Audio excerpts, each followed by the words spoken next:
Next is two way classification model. To way classification model अभी तक हमने किया था वन वे एनोवा किया था, अब हम कर रहे हैं to way ANOVA. Remember one way ANOVA was also for one observation पर सेल। वो भी हमने जो किया था वो वन ऑब्जर्वेशन पर सेल किया था, और ये भी वन ऑब्जर्वेशन पर सेल कर रहे हैं। ज़्यादा भी हम कर सकते हैं, लेकिन आपके कोर्स में एक सेल में एक ही ऑब्जर्वेशन के लिए है। सो टू वे एनोवा जो है वन वे एनोवा से कैसे डिफरेंट है। देखो वन वे एनोवा में हमने किया कि if we are having capital N cows, अगर हमारे पास कैपिटल एन काउज हैं और वो सेम ब्रीड और सेम स्टॉक की हैं, और उनके ऊपर उन एन काउज के ऊपर हम अलग अलग ट्रीटमेंट लगा रहे हैं, है ना। कोई एक ट्रीटमेंट फर्टिलाइजर का इफेक्ट, लैंड का इफेक्ट, मतलब अलग अलग ट्रीटमेंट उन एन काउज के ऊपर, और उनका इफेक्ट चेक करना चाह रहे हैं, वो हमने किया था। यानी कि हम एक फैक्टर को ले रहे थे। We were considering the one factor only and that was treatment. That was treatment, एक फैक्टर ले रहे थे और वो एक फैक्टर क्या था, ट्रीटमेंट। अगर मैं ये कहूं कि अब ट्रीटमेंट के साथ साथ, ट्रीटमेंट्स तो डिफरेंट है ही हैं, अब जो काउस की ब्रीड है, जो स्टॉक है, वो भी अलग अलग है। मीन्स एन डिफरेंट काउस भी अलग अलग स्टॉक और ब्रीड की हैं। तो मेरे पास दो फैक्टर हो गए ना, कि किस ब्रीड और किस स्टॉक की काउ के ऊपर कौन सा ट्रीटमेंट, यानी कि एक वेरिएशन, सोर्स ऑफ वेरिएशन तो मेरा हो गया कौन सी ब्रीड, कौन सी स्टॉक, वो कैटेगरी है ना, वो कैटेगरी किसकी, काउस की वो category, that is a one source of variation. ठीक है, कि breeds of cow, that is variety, किस वैरायटी की काउ है, एक वैरायटी हो गई। दूसरा कौन सा ट्रीटमेंट, दूसरा सोर्स ऑफ वेरिएशन क्या हो गया मेरे पास, ट्रीटमेंट का। तो दो फैक्टर हो गए। When we are considering the two factors, that is two way ANOVA, that is two way ANOVA. So suppose, अब आपको समझ में आ गया, you should know the difference between one way ANOVA table and two way ANOVA table. In one way ANOVA table we were considering only one factor, that was the treatment, और two way ANOVA में हम treatment भी दे रहे हैं और cause की breed और stock भी ले रहे हैं। Suppose we are having n observations, ये स्मॉल n ऑब्जर्वेशंस मैंने ले ली हैं और इनको मैंने k कैटेगरीज में डिवाइड कर दिया है। इनको मैंने k कैटेगरीज कह लो, क्लासेस कह लो, उसमें डिवाइड कर दिया है अकॉर्डिंग टू सम क्राइटेरिया। ठीक है, किसी क्राइटेरिया के अकॉर्डिंग मैंने इनको k कैटेगरीज में और h कैटेगरीज में डिवाइड कर दिया है। k कैटेगरीज और h कैटेगरीज में डिवाइड कर दिया है इन n ऑब्जर्वेशंस को। ठीक है, अकॉर्डिंग टू सम क्राइटेरिया। इसका मतलब क्या हुआ कि मेरे पास जो ऑब्जर्वेशंस हैं, मान लो मैंने कह दिया कि वो के कैटेगरीज में जो हैं वो ये क्लासेस हैं, A1 से लेके AK तक, और जो H कैटेगरीज में करी हैं वो B1 से लेके BH तक। अगर ये कैटेगरीज मेरे पास हैं तो मेरे पास कितने कॉम्बिनेशन बन गए, KH कॉम्बिनेशन बन गए। मेरे पास कितने कॉम्बिनेशन बन गए, KH। कैसे, अगर मैं इसको डिनोट कर रही हूँ AI, BJ है, मतलब दो फैक्टर लेने हैं ना अब हमको। कौन सी कैटेगरी, मतलब कौन सी ब्रीड, वो मान लो मेरी वैरायटी जो है, या कौन सा ट्रीटमेंट वो I में है, कौन सी वैरायटी, कौन सी ब्रीड वो मेरा B में है। तो जितनी ब्रीड्स हैं वो H क्लासेस हो गई, और जितने ट्रीटमेंट्स हैं वो K हो गए। तो मेरे पास कितने हो गए, मीन्स A1 से ये K ट्रीटमेंट्स हो गए, H वैरायटीज हो गई। ठीक है, सो मीन्स आप ये कह सकते हो इस टाइप की अगर स्कीम है, so this scheme of classification according to two factors और criteria is called two way classification, and its analysis is known as two-way analysis of variance, and the number of observations in each cell may be equal or different। ठीक है, क्योंकि total observations अब मेरे पास क्या है, total observations मेरे पास KH हैं। KH is nothing but this is equal to small n, ये n के इक्वल हैं। ठीक है ना, मतलब n is equal to KH। ठीक है ना, KH है। तो ये टू वे कॉम्बिनेशंस हैं। ठीक है, अब मतलब मैं कैसे इसे एग्जांपल से समझूं, तो कैसे समझूंगी कि यील्ड ऑफ द मिल्क, जो आउटपुट है, जो यील्ड ऑफ द मिल्क है, may be affected by the different treatments. ठीक है, as well as the difference in variety.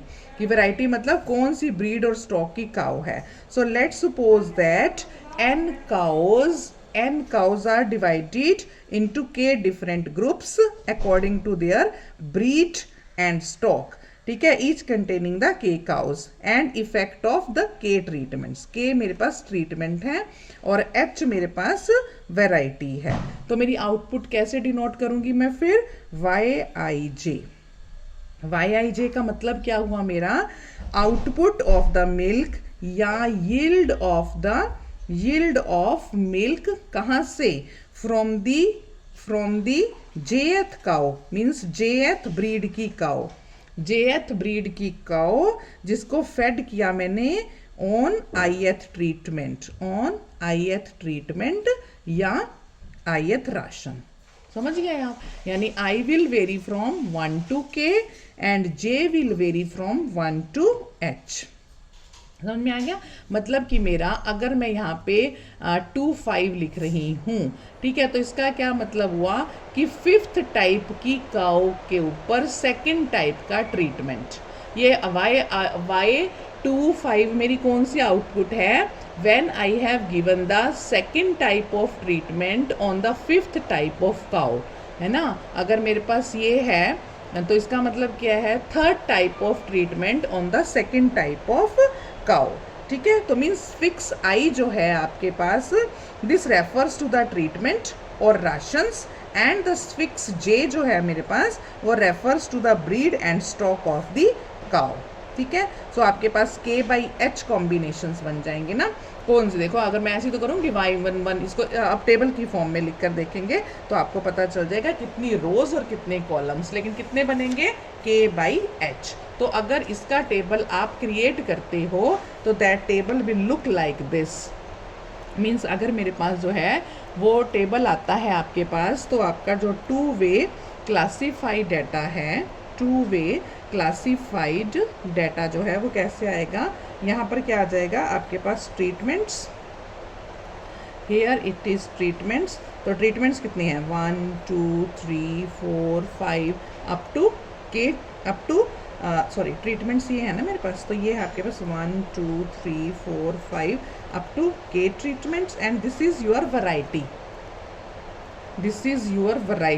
ठीक है, variety of cows 1 2 3 4 5 up to h, ठीक है, ये वैरायटीज़ हैं और ये ट्रीटमेंट्स हैं, ठीक है। तो मेरे पास ये जो पहली एंट्री बनेगी, दिस इज़ y11, कि जब पहले टाइप की काउ के ऊपर पहला ट्रीटमेंट लगाया, फिर y12 पहला ट्रीटमेंट जब दूसरे टाइप की काउ पे लगाया, क्योंकि ये क्या है मेरी वैरायटी ऑफ काउज, ठीक है। इसी तरह से y13 अप टू y1h, ठीक है। सिमिलरली आपके पास जब आपने 2nd ट्रीटमेंट फर्स्ट टाइप की काउ पे, 2nd ट्रीटमेंट 2nd टाइप की काउ पे, 2nd ट्रीटमेंट 3rd टाइप की काउ पे और 2nd ट्रीटमेंट h टाइप की काउ पे, ठीक है, ये क्लासिफिकेशन बन जाएगी। इसी तरह से अगर आप कहते हो k ट्रीटमेंट फर्स्ट टाइप की काउ पे, k ट्रीटमेंट 2nd टाइप की काउ पे और k ट्रीटमेंट h टाइप की काउ पे, ठीक है। तो इधर आप कॉलम का टोटल जो करोगे, क्योंकि देखो अब इसमें कॉलम के टोटल में वेरी क्या कर रहा है, पहला सबस्क्रिप्ट वेरी कर रहा है, तो इसको हम .1 से, बाकी तो सेम है, इसका टोटल करेंगे तो .2 से, इसका टोटल करेंगे तो .3 से अप टू t.k, ठीक है। और अगर इनका मैं मीन निकाल लूँगी तो मीन निकालो आप y_1, y_2, y_3 up to y_k, ठीक है। मतलब इस तरह से इनकी नोटेशंस आपने, ये मीन्स निकल गया, मीन्स देखो कॉलम के मीन्स निकालने हैं ये मैंने, ये क्या है मेरे पास कॉलम का टोटल और ये क्या है मेरे पास कॉलम का मीन, ठीक है। कॉलम का टोटल निकालना है .1 से, कॉलम का मीन निकालना है y_1 से, ठीक है। इसी तरह से अगर मैं रो का टोटल करूँगी, तो आप देखो इसमें क्या वेरी कर रहा है, रो में आपके पास पहला सबस्क्रिप्ट सेम है, दूसरा वेरी कर रहा है, तो आपके पास क्या आ जाएगा, पहला क्योंकि सेम है, दूसरा सबस्क्रिप्ट आपका वेरी कर रहा है, ठीक है। तो आपके पास आ जाएगा, पहला सेम है ना 1, तो .t 1 .t 2 dot up to T K dot, और इसका मीन जो आपके पास आ जाएगा वो कैसे आ जाएगा, Y bar 1 dot, Y bar 2 dot up to Y bar K dot, ठीक है। और जो ग्रैंड मीन है that will be denoted by summation over I going 1 to k, summation over j going 1 to h Y I J, ठीक है, Y I J total observations हो जाएंगी जो कैपिटल N है। तो ये क्लासिफिकेशन आपको समझ में आ गई, दिस क्लासिफिकेशन समझ में आ गई कि अब हमारे पास टू वे क्या है जब दोनों वेरिएबल्स जो हैं वो वेरी कर रहे हैं। पहला आप ट्रीटमेंट के लिए ले रहे हो, दूसरा आप किसके लिए ले रहे हो, वैरायटी के लिए। Here 2 factors are varying, one is different varieties of the cow, second is different treatments, के ट्रीटमेंट्स ले लिए, एच वैराइटीज़ ले ली, के एच हमारे पास क्लासिफिकेशन बन गई। तो टू वे क्लासिफिकेशन का ये टेबल बन गया, ठीक है। सो अगले लेक्चर में हम इसका एनालिसिस करेंगे, how to do the statistical analysis of this two way ANOVA model. This is very much similar with the one way ANOVA model. अगर आपने वन वे किया है तो टू वे बिल्कुल उसके सिमिलर पैरेलल लाइंस पे है जैसे आपने वन वे किया था, ठीक है। वन वे को अगर क्लियर कर लिया है तो स्टेप बाय स्टेप हम अगले लेक्चर में सेम करेंगे जैसे हमने वन वे किया था, उसी पैटर्न पे फॉलो करते हुए टू वे को करेंगे, ठीक है। बट आपको उससे पहले समझ आना चाहिए what is one way ANOVA model, what is to way ANOVA model, okay.